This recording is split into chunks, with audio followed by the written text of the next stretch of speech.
Olá, seja muito bem-vindo a mais um webinar com a Direct Talk, hoje com o tema Centro de Engajamento de Clientes. Nosso convidado é o Daniel Domeneghetti, imagino que a maioria de vocês já conheça. E Daniel, geralmente eu começo aqui apresentando, eu faço um breve currículo da pessoa, mas no seu caso é impossível. Tá bom. Eu tinha umas 5 páginas aqui no iPad com o seu currículo. O que você tem feito de ultimamente? Vamos colocar dessa forma. Mais do mesmo de um jeito diferente. Muito bom.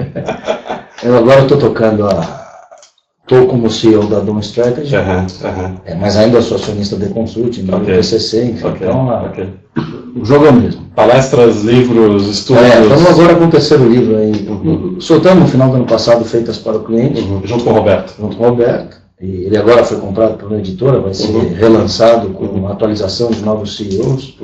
No final do ano passado foram 54 CEOs entre as 100 maiores, tratando aprofundadamente do tema cliente, gestão de cliente, gestão de relacionamento, estratégia de cliente, multicanalidade, etc.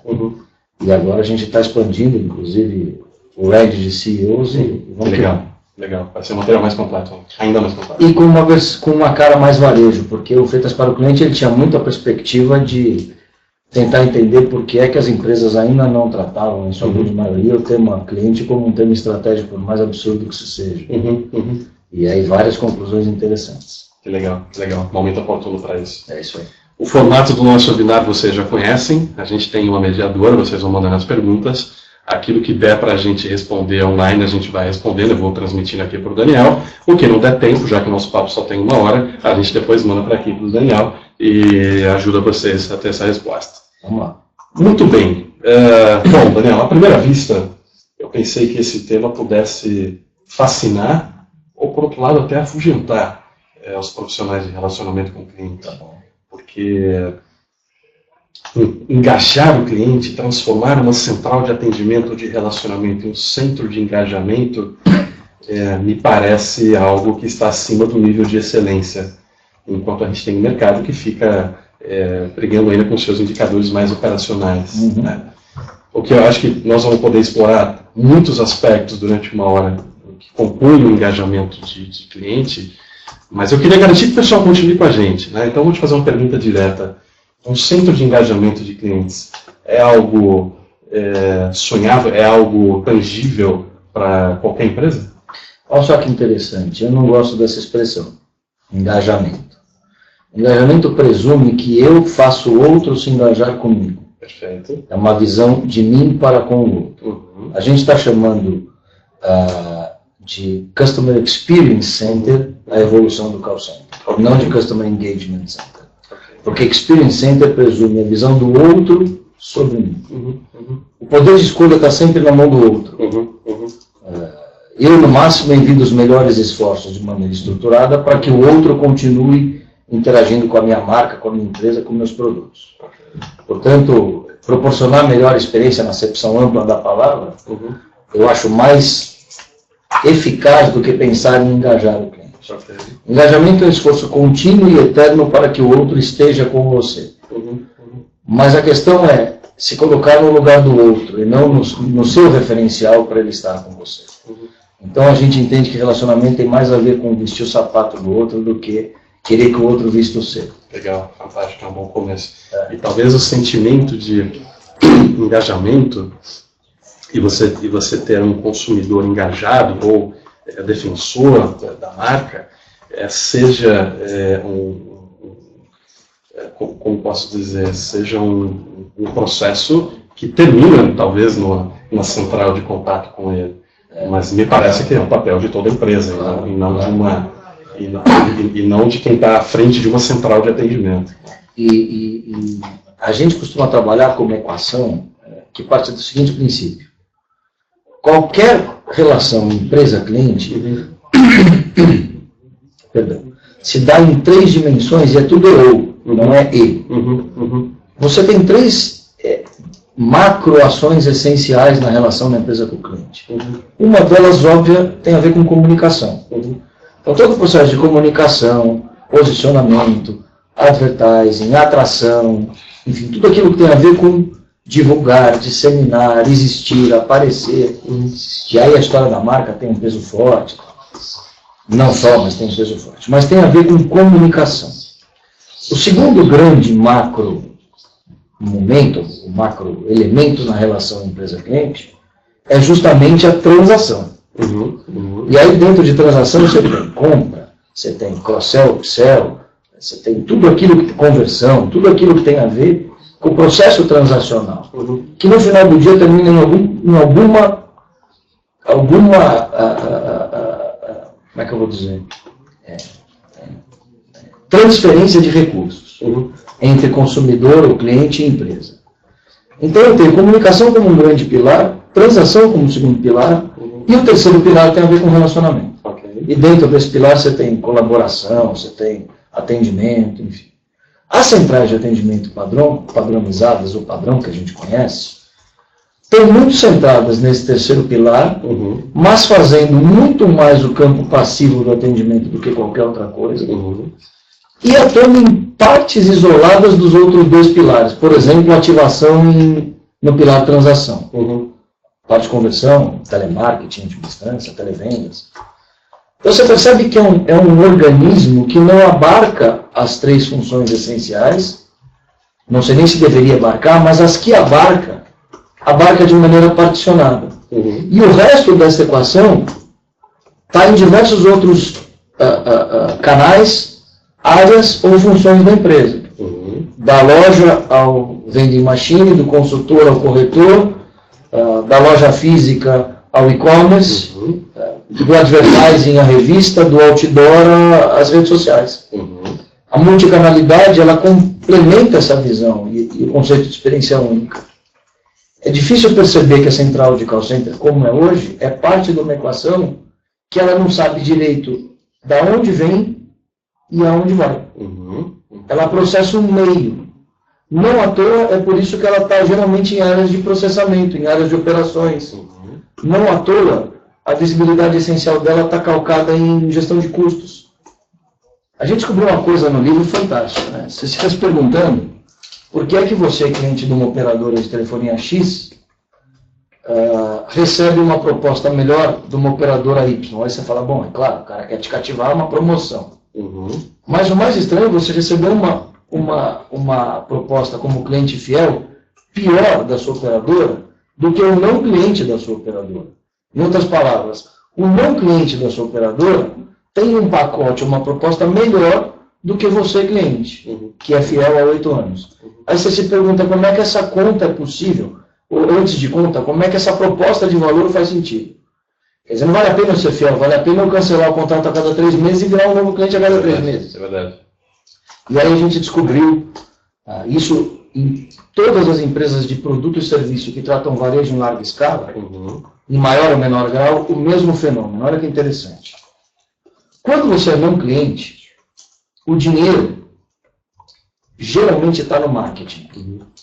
E geralmente, o KPI essencial, o indicador essencial desse cara é quantas pessoas ele consegue converter e colocar na marca do pênalti para a área comercial ou qualquer outra área do gênero, vender. Então o papel do marketing é gastar um monte de dinheiro, eu estou falando de maneira exacerbada, mas se você tirar todos os corporativismos, você vai ver que sobra mais ou menos isso. O papel do marketing é gastar o máximo de dinheiro possível, dentro de um orçamento aprovado, preferencialmente sem métricas de controle sobre retorno efetivo gerado.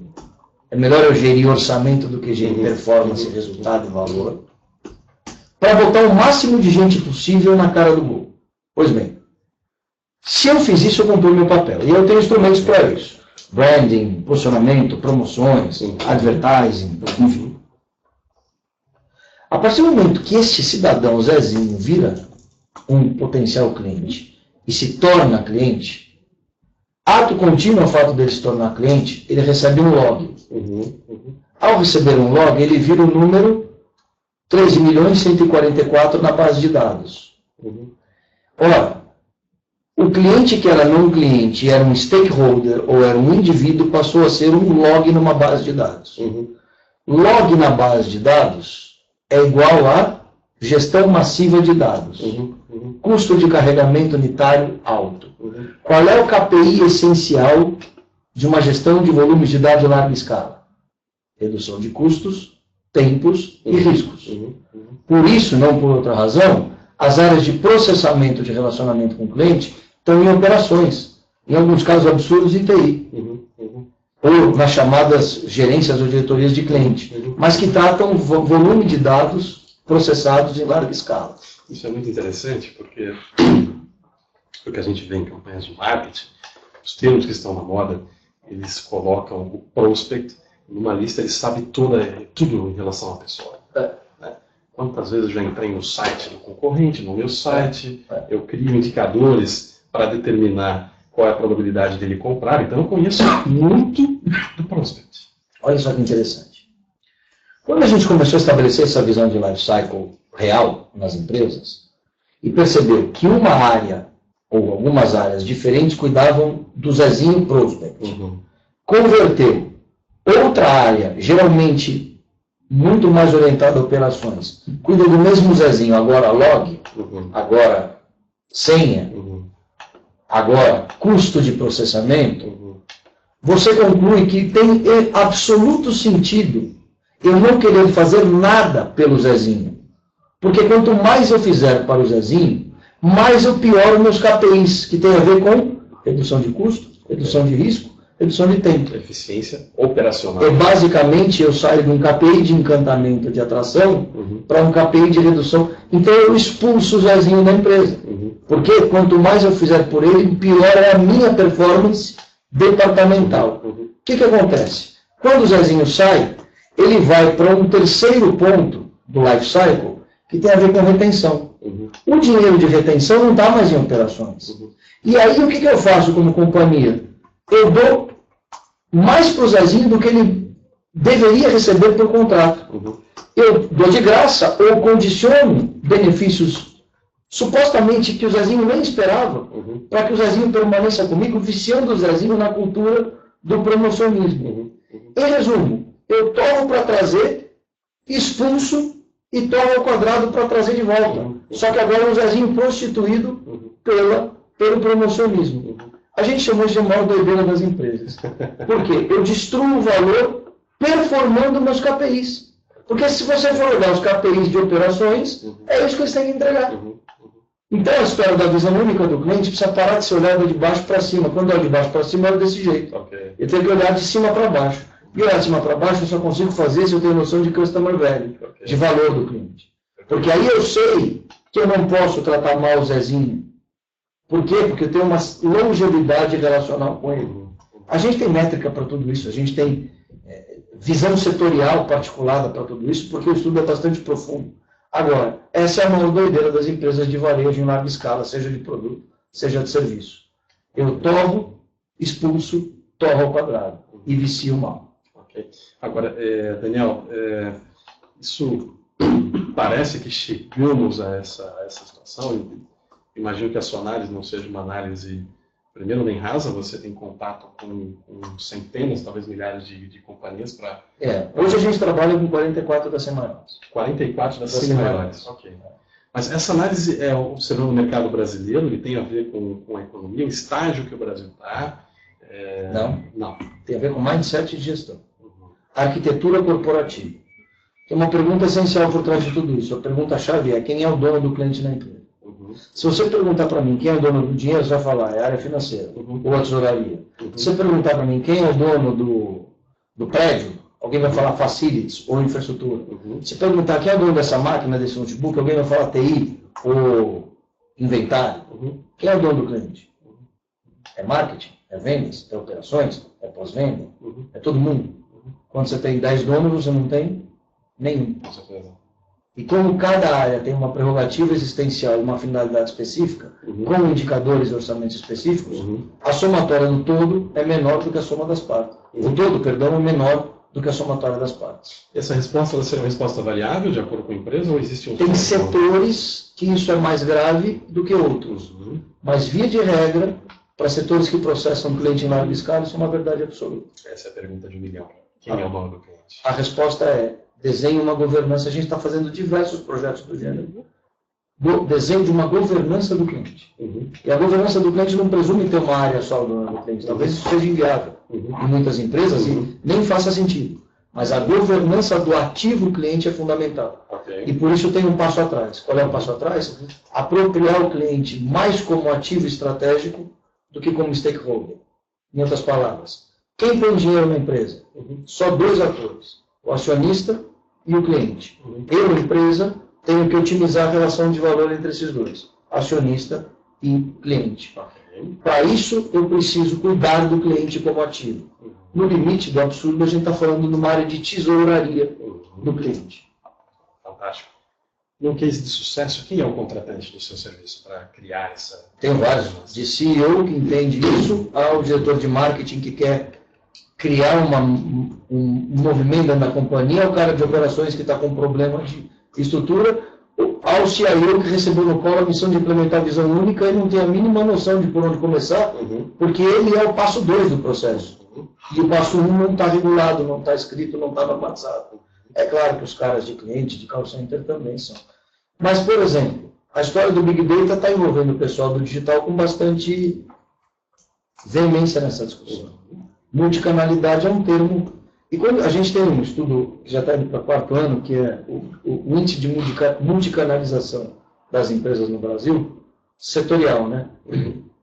Fazendo lá com o Roberto, com o consumidor moderno. É interessante perceber que o que a gente vê na empresa hoje, nas empresas hoje, em boa parte delas, é o conceito que a gente chama de multicanalismo. Eu vou botando canal, mas a multicanalidade, que é a integração de tudo isso, ela não acontece. Então eu aumento o meu custo de carregamento do cliente e aumento a confusão na gestão desse cara. Porque cada novo canal tem uma dinâmica específica, com um nome específico, com um banco de dados específico, de forma que o Antônio José do telefone não é o a.josé@gmail do e-mail, que não é o asterisco José ou o arroba José ou qualquer um do Facebook, do Twitter ou do WhatsApp, que não é o mesmo Antônio José.Silva do cadastro da loja. Portanto, eu tenho a sensação de que eu tenho 44 milhões de clientes, na verdade eu tenho 31, ou 22, ou 13, no fim eu não sei quantos clientes eu tenho, não sei nem quem é meu cliente.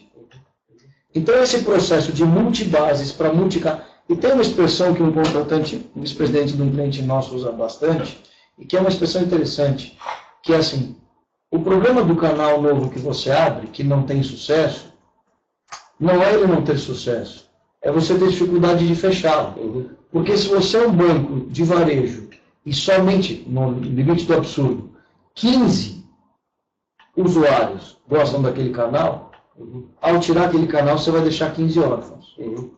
E esses 15 órfãos na rede social podem ter um poder devastador aí. Ainda mais com esses órgãos de monitoria todos oficiosos, do tipo Reclame Aqui, e oficiais agora, como o Procon Web do governo federal. Em resumo, o cenário está ficando cada vez mais áspero para as empresas. É verdade. A gente costuma dizer aqui que para a empresa investir em novos canais de atendimento, ela primeiro tem que imaginar, desenhar o que ela espera disso. Senão você vai ficar com ovos. É muito comum isso acontecer. Precisa ter estratégia. Canal nunca é o quê? Canal é o como. Precisa ter um o quê claro por trás. As empresas... E aí você tem umas pegadinhas complicadas, né? Qual é o custo de você abrir um Facebook? É 0. Então vai lá e abre. Qual é o custo adicional de você abrir um e-mail? É 0, vai lá e abre. O problema é o custo de processamento, o custo de integração, o custo de atendimento. O custo do canal em si é muito barato para você startar ele. É verdade. Então, diferente de você pôr uma loja nova, uma agência nova, que você tem um CAPEX grande. Para canais online, canais de redes sociais, etc., o custo é próximo do 0. Então, a tentação é grande. E a grama do vizinho é sempre mais verde, né? Está sempre alguém buzinando na vida do cara, do diretor de marketing ou do CEO, que o concorrente tem. Às vezes é o filho dele, o sobrinho dele, a mulher dele, o amigo dele. Às vezes é o concorrente, às vezes é o funcionário. O fato é que alguém está sempre dizendo o que o concorrente está fazendo. Sim, é verdade. E aquilo que o concorrente faz, o cliente gosta e é barato, não tem por que eu não fazer. Mas na verdade tem. Aquilo que é visto, você vê a ponta do iceberg. Né? É lógico. O concorrente também está sofrendo. Às vezes não deveria ter feito o que está fazendo. Mas está arrependido. É verdade. Agora, gente, por favor, A discussão está muito legal, mas vamos mandando perguntas também. Daniel tem visões aqui que podem ajudar. Daniel, e a gente sempre tem muita gente de centrais de atendimento nos acompanhando. Tá bom. E, obviamente, a gente trabalha nisso, eu trabalho nisso há mais de 15 anos, diretamente com pessoas que lidam com o cliente. E o que eu mais ouço, uma das queixas ou uma das ponderações que eu mais ouço, é que existe a central de atendimento e o resto da empresa. A minha visão é contrária. Quanto mais eu entendo no mercado, eu vejo que eles são o resto. Existe a empresa e o resto que é a central de atendimento. Não quero ser pejorativo aqui, mas de fato é isso que a gente sente no dia a dia, né?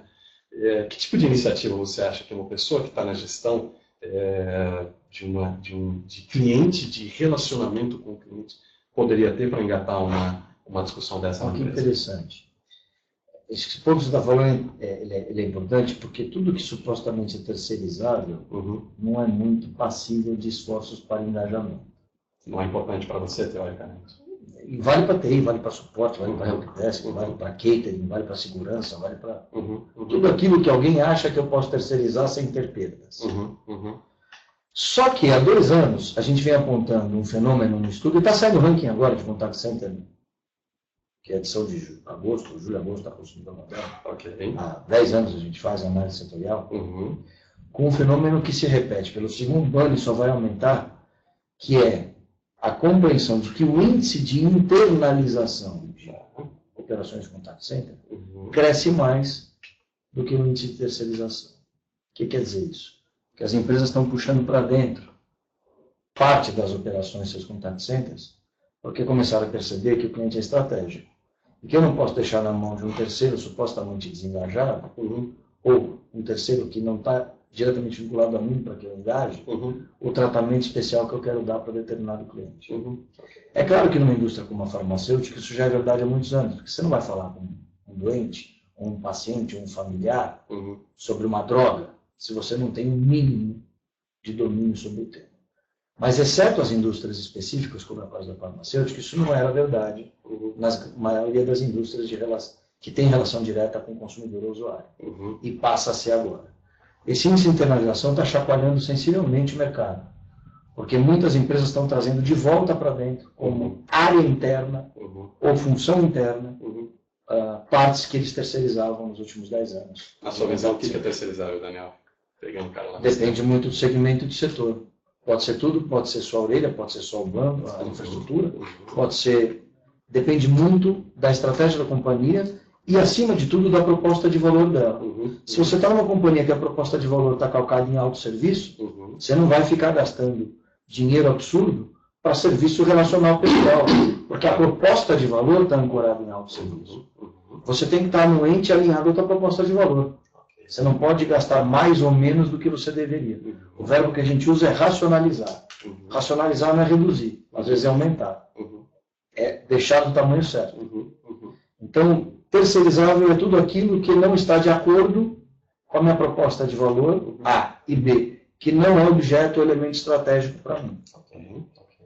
Então, essas duas coisas eu tenho que manter dentro de casa. Aquilo que é estratégico e faz parte da minha proposta de valor. No ano passado, quando vocês divulgaram no pré-Conrec, que pelo primeiro ano esse índice Foi ano passado, foi o primeiro ano. tinha tido uma queda desde que vocês começaram a medir. Isso, coincidência ou não? Acho que não.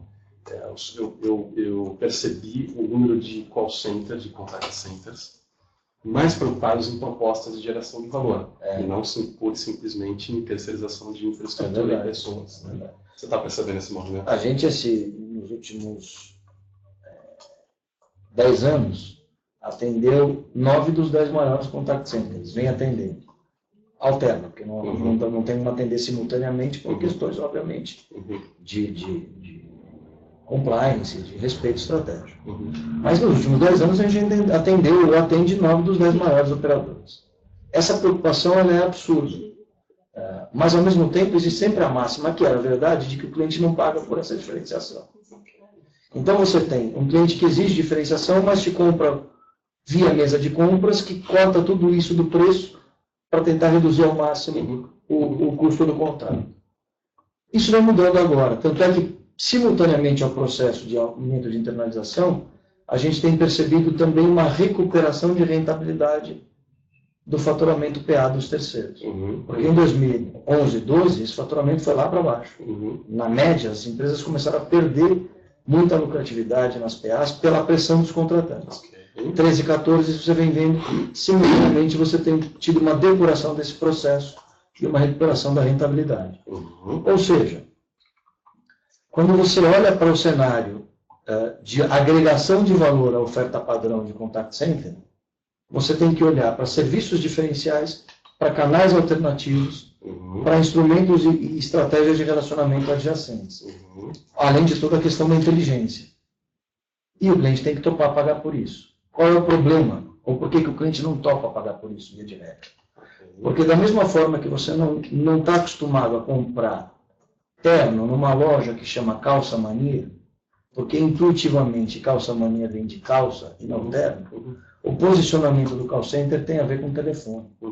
Então você naturalmente não associa ao call center o skill, a competência de fazer inteligência, de fazer customer strategy, de fazer gestão de ciclo de vida, de fazer, enfim, gestão de canais digitais ou redes sociais. Por quê? Porque historicamente call center é igual a telefone ancorado em duas coisas principais: telemarketing, que incomoda os outros, e saque, que é o famoso sinônimo do gerúndio composto complexo. Estarei podendo ver. É assim que as pessoas entendem. Não é a verdade para nós que estamos olhando de dentro para dentro. Mas para quem olha de fora para dentro, telemarketing ou teleativação é ligar domingo de manhã para me incomodar, e saque tem a ver com o eterno gerúndio complexo. Esta mudança de posicionamento do que significa a categoria contact center é que vai permitir com que essas empresas passem a ser mais competitivas em ofertar valor agregado. Porque senão o contratante não percebe nelas a possibilidade de ofertar esse tipo de valor. E a grande verdade é que se a sua estratégia é criar engajamento no cliente, a chance de você conseguir isso terceirizando a propriedade desse cliente ou o ponto principal de contato com ele, a sua chance de insucesso é grande. Ela reduz sensivelmente. E esse tema é curioso, Daniel, porque algumas pessoas já mandaram opiniões aqui muito interessantes. A Jussara, por exemplo, ela falou: meu Deus, o índice de internalização está crescendo mais do que o índice de terceirização. Jussara, então eu vou piorar para você. O que tem de contratante hoje, fazendo RFP de 2 anos, para aprender com o terceiro e depois internalizar, não é baixo. Ou seja, é uma medida estratégica de alguns contratantes em terceirizar para aprender, para depois internalizar. Esse índice vai crescer sensivelmente, Jussara. E olhando como fornecedor, ou seja, empresa de operador de contact center, isso é ruim. Olhando como acionista de uma empresa, isso é bom, porque a empresa está trazendo de volta para ela a gestão do seu ativo estratégico essencial, que é o cliente. Isso vai provocar uma mudança sensível em como os operadores de contact center se posicionam e colocam no mercado suas propostas de valor e suas ofertas. Legal. Desculpa, gente, eu tive que tomar um café porque eu comecei a perder a voz, não sei se vocês notaram aqui, né? Então o pessoal me fez a gentileza de trazer um café. Daniel, eu participei de alguns projetos esse ano, onde contact centers estão envolvidos, inclusive, em projetos de automatização de atendimento. Sim. Autosserviço é uma frente que não vai ser reduzida, vai ser aumentada. Você acha que isso pode jogar contra a experiência e o engajamento dos clientes? Não, faz parte da experiência. Tem cliente que quer ser atendido por autosserviço e isso é a experiência perfeita para ele. A cada qual aquilo que presta, que serve. Agora, a automação também tem a ver com back-office, tem a ver com infraestrutura. E aí você passa a competir com players de TI, você passa a competir com players de infraestrutura. O contact center é um bicho meio mal definido, porque não é setor, não é segmento, não é função, não é atividade, não é linha de serviço. É um híbrido de várias coisas. É difícil definir o que é. Então, você ora compete com uma consultoria, ora compete com um gestor de canal especializado, ora compete com uma agência, ora compete com uma empresa de TI, ora compete com um contratante. Perfeito, perfeito. Outro ponto que eu já vi você explorando em suas palestras, artigos, etc., é em relação a cliente e atender cliente. Imagino que para um cliente atender outro cliente, tem que existir um nível de relação De próximo do engajamento, né, com certeza. E hoje já não é mais uma questão tecnológica. Ninguém precisa investir grandes coisas para isso. As redes sociais estão aí comprovando e é de graça para quem quiser explorar.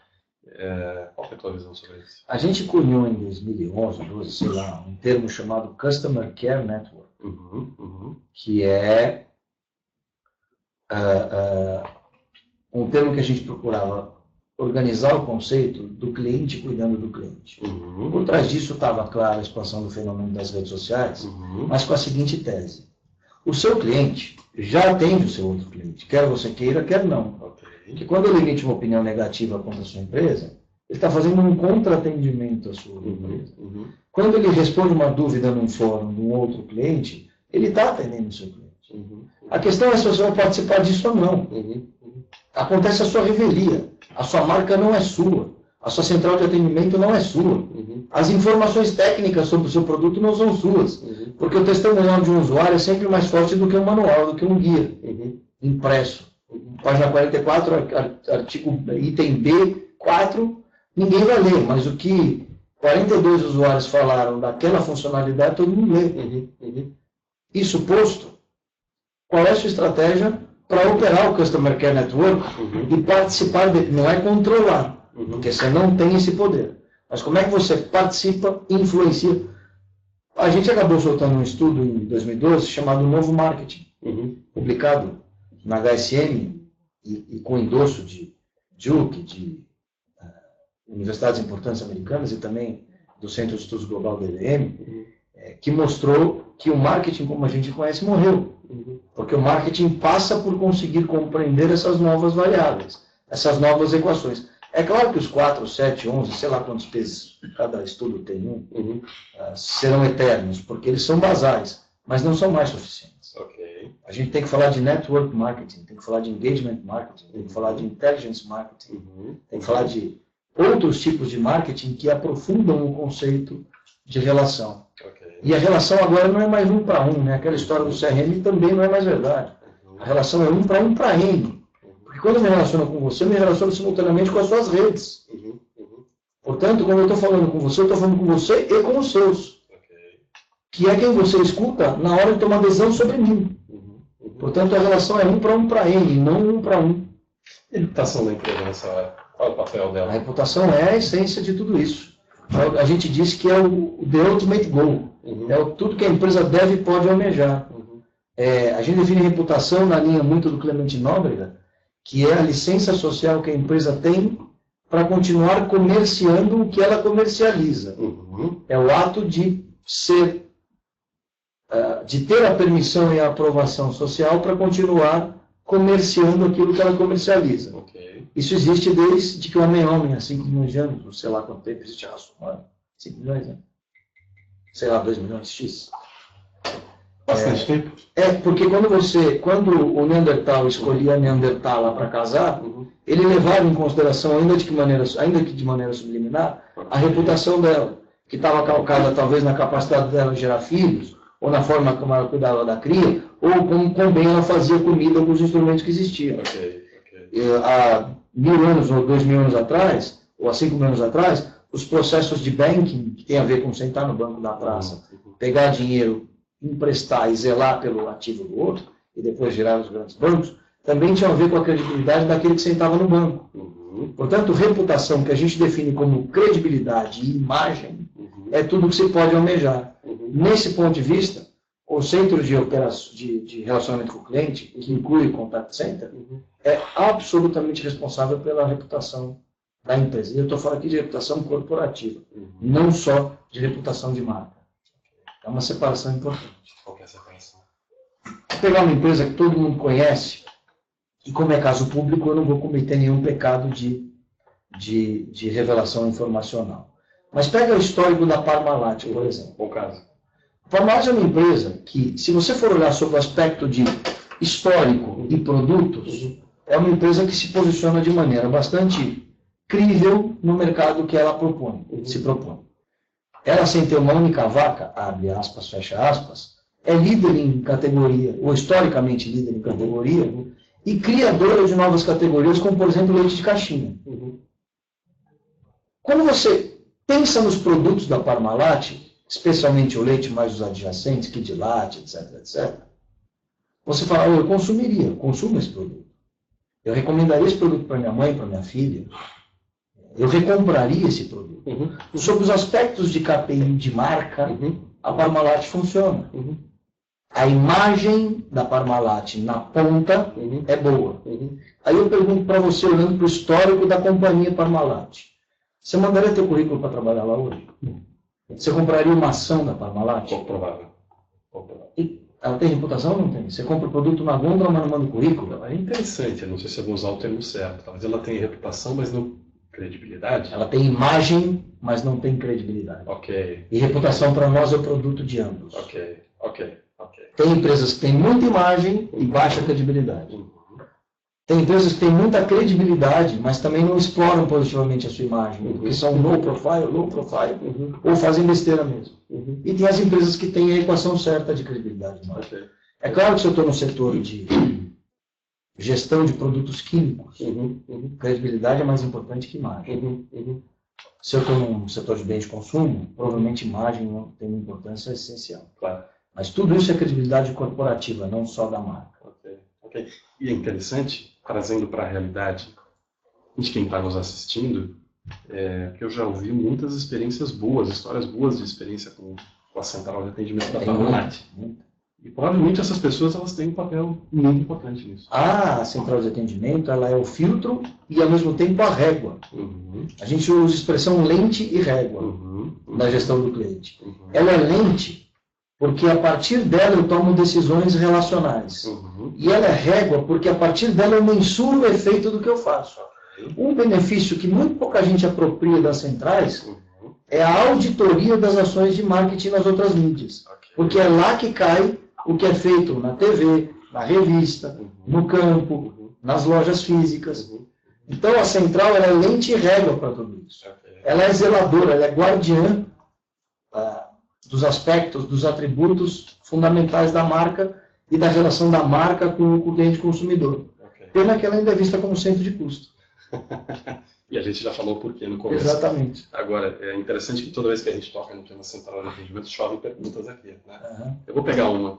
O Marcos, por exemplo, está indiretamente criando uma relação entre o engajamento do cliente, a experiência do cliente, com quem opera a central de atendimento, quem representa, o operador. Ele até coloca um ponto específico. Né?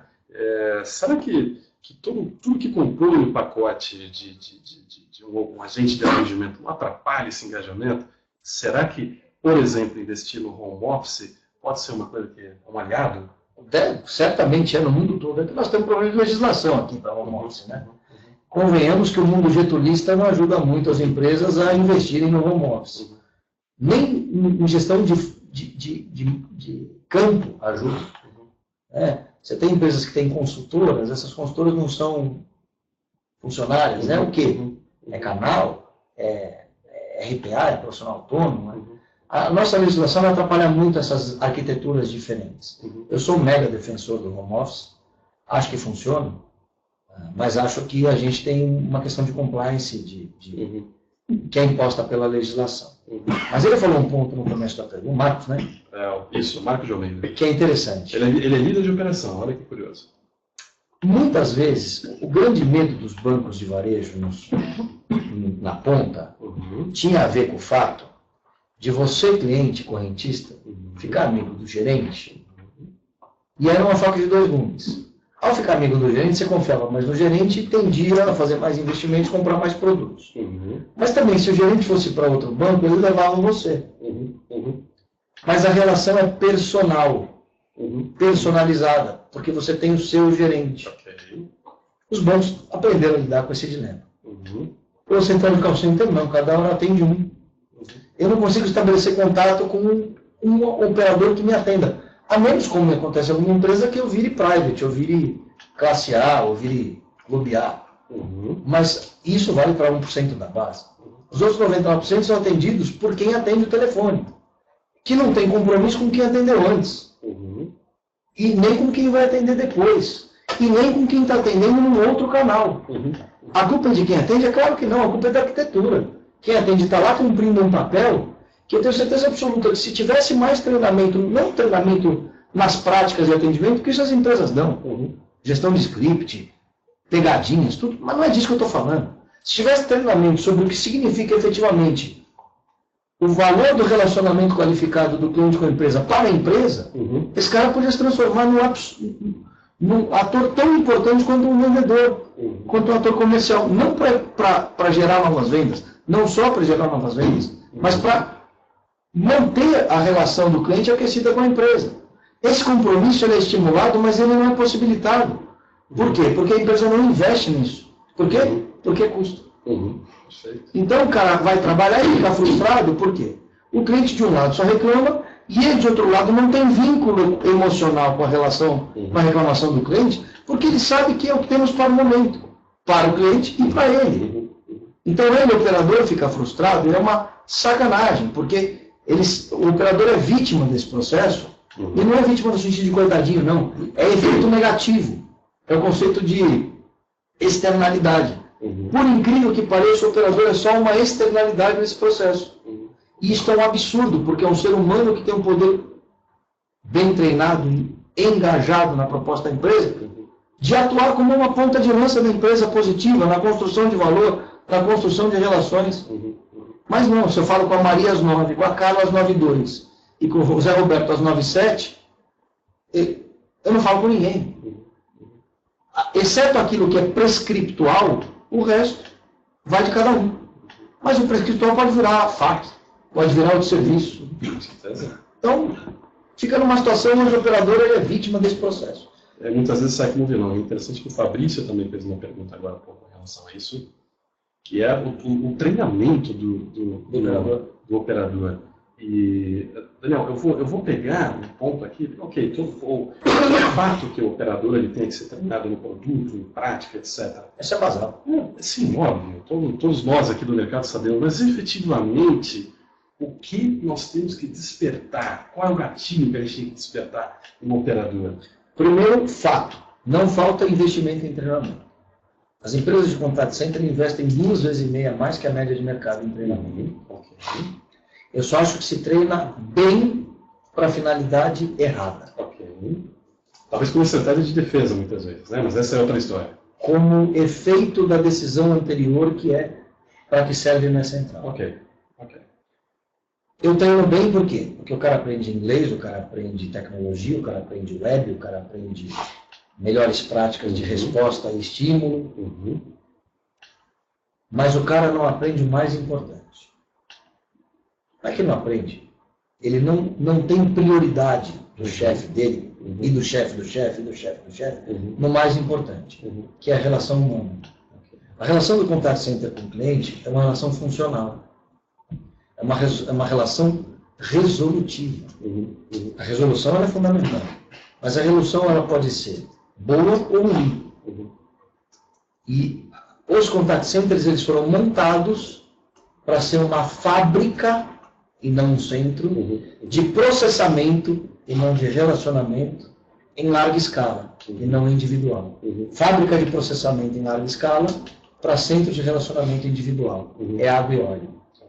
Aí o operador de contact center, que é um indivíduo, cai nessa fábrica, tem que trabalhar como parte da engrenagem, então já sofre porque vira engrenagem. E o cara do outro lado da linha, que quer falar com uma pessoa, fala com uma engrenagem. Muito obrigado, Sr. José. Não, eu não quero saber. Não, muito obrigado por ter me ligado, Sr. José. Eu estarei podendo resolver para o senhor. Muito obrigado, doutor. E aí ela vai seguindo scripts que transformaram ela numa porca, de uma engrenagem, de uma equação, de um parafuso, quando ela, ser humano, queria estar atendendo o Sr. José do jeito que ela sabe que ela deveria estar atendendo. Mas o script não deixa. Frustra ela, frustra o Sr. José, perde a empresa.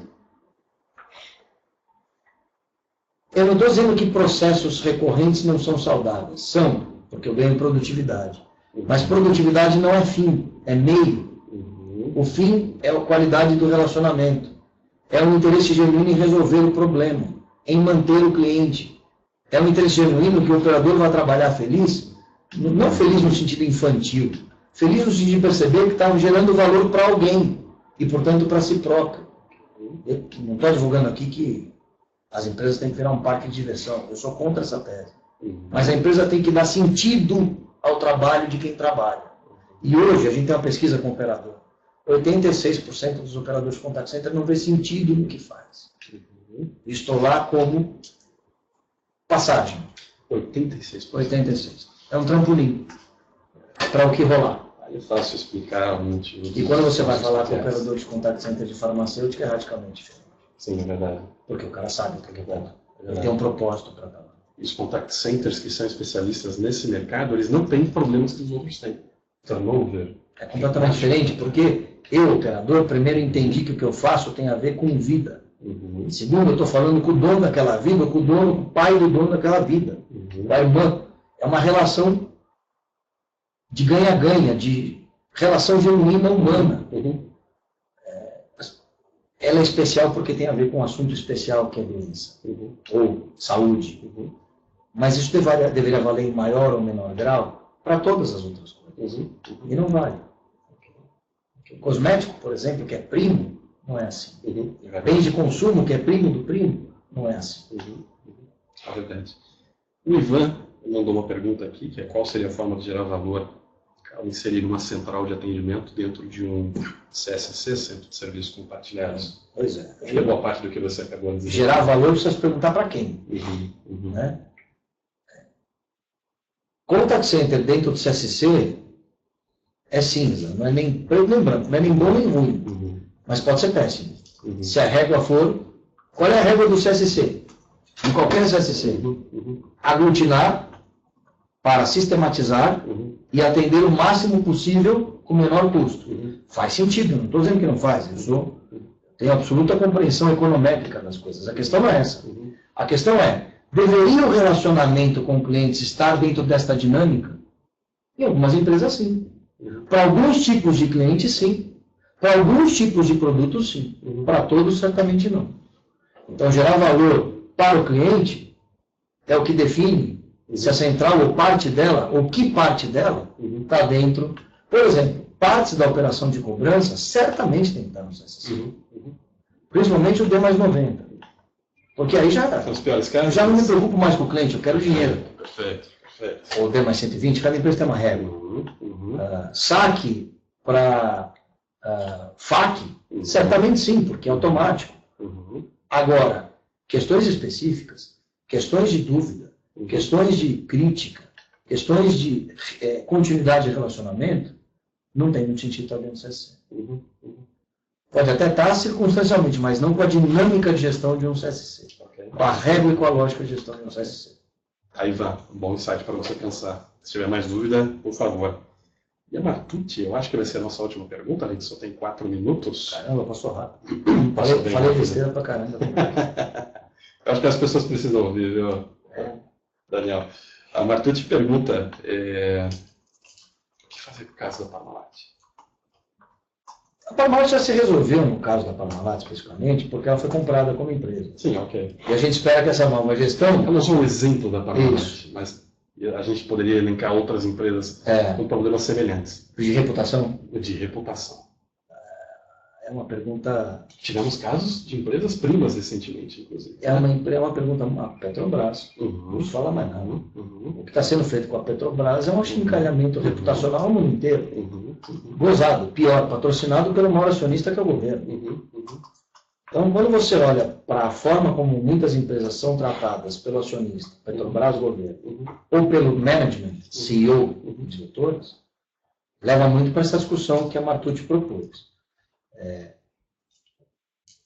melhor resposta que eu posso dar para isso é a compreensão de que uma empresa só existe porque alguém do outro lado compra seus produtos ou seus serviços e continua comprando. Não existe uma empresa que exista de per se, porque ela não tem função social se ela não atender a 1, 10, 100 mil, 1 milhão ou 100 milhões de clientes. Pode ser mas ela tem uma função existencial.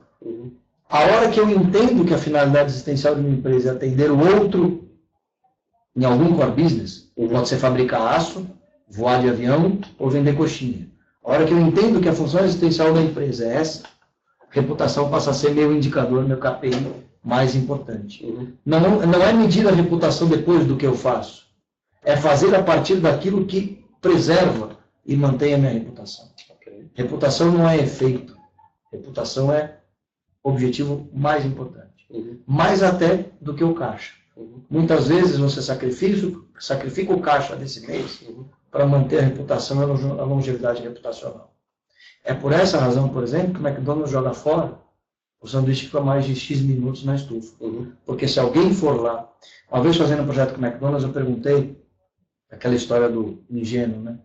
Eu perguntei por que é que, e não dou exemplo, o McDonald's é um exemplo de reputação, não. Estou pegando um caso específico pontual. O McDonald's, como todas as empresas, grandes e globais, tem espetaculares práticas e péssimas práticas. E é sempre uma busca contínua na melhora naquelas que são sérias. E o McDonald's é uma empresa séria. Mas essa prática me foi interessante porque o bom senso leva você, a mim, a se perguntar o seguinte: ora, mas se você joga os produtos fora depois de 8 minutos, pô, quantas vezes eu já comi um sanduíche McDonald's que eu deixei esfriar e comi 2 horas depois? Eu sei que o sanduíche está bom. Por que então que você não... Aí vem o ingênuo. Por que então que você não pega os produtos do McDonald's, que iriam para o lixo, e dá para os necessitados? E o McDonald's não faz isso, ele joga no lixo. Ou não fazia isso, pelo menos na época. E a resposta que o CEO da época me deu foi muito interessante.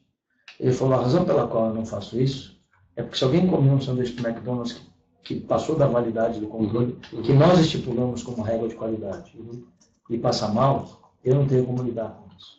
Por isso que eu instituo o McDia Feliz e outros programas. Porque eu tenho como gerar recursos para os necessitados sem correr o risco de, com o meu produto, criar um problema para o mesmo necessitado, que abalaria, além, obviamente, da saúde, ou sei lá o que, do necessitado, que por si só já é um problemão, a minha reputação como empresa. Eu não posso correr esse risco. Fantástico. E aí você começa a entender por que programas corporativos existem, como, por exemplo, o McDia Feliz e outros que o McDonald's faz. De novo, não estou dizendo que o McDonald's é um exemplo de reputação. Estou dizendo que essa é uma prática, como tantas outras empresas têm, que é o aprendizado do processo reputacional. Porque se eu fosse o CEO do McDonald's, a minha primeira ideia nesse caso seria: pô, vamos pegar então esses sanduíches, porque é instintivo. Né? Então, respondendo a Jussara, Martucci, perdão, reputação não é o efeito do que eu faço. Eu até meço, mas não é para isso que a reputação é a causa pela qual eu faço o que eu faço. Ela está antes do fazer e não depois do fazer. Então a Parmalat, como qualquer outra empresa, tem que ter esta lente como principal fator tomador de decisão. O que eu vou fazer hoje abala a minha reputação, e isso vale para o indivíduo. Nesse mundo de celebrizações instantâneas, do 15 mega de fama, do botar na web tudo que sou, tudo que faço, estou indo fazer xixi, olha, comprei um sapato, olha que gracinha meu filho. Eu fico me perguntando: será que é legal botar a foto do filho de 4 anos no Facebook? Será que é legal mostrar que você comprou um sapato novo? Será que eu não sou contra a expressão individual, muito pelo contrário. Mas será que é o melhor caminho reputacional, que impacta inclusive em segurança, em controle da própria vida? Isso vale para a pessoa jurídica, a empresa, vale para o indivíduo. Porque no final do dia, os 14 mil funcionários da empresa X falam pela empresa X, quer ela queira, quer não. Antes, quem falava para a empresa era quem em comunicação corporativa ou PR determinava. Hoje são todos os funcionários. Ah, não, mas não tem autorização. Pera só um minutinho, no LinkedIn do cara está escrito o quê? Paulo André da Silva, coordenador de Contact Center. Ora, já falou em nome da empresa.